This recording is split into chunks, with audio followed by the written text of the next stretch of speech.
Okay అయిపోయిందా? Very good మంచిగా చదివారు. మంచి చిన్న నువ్వు అయితే మంచిగా చదివినావు. నీకు ప్రైజ్ ఇవ్వచ్చు.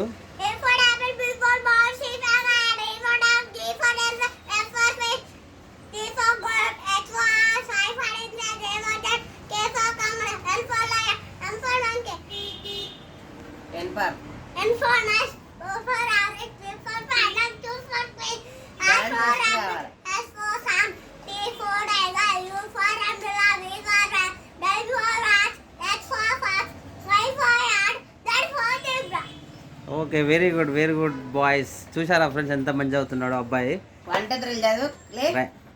వరుస అయితే మంచి చదువుతున్నాడు కదా. చాక్లెట్ ఇవ్వచ్చు కదా, ఒక చాక్లెట్ అయితే ఇద్దాం. Okay bye friends bye.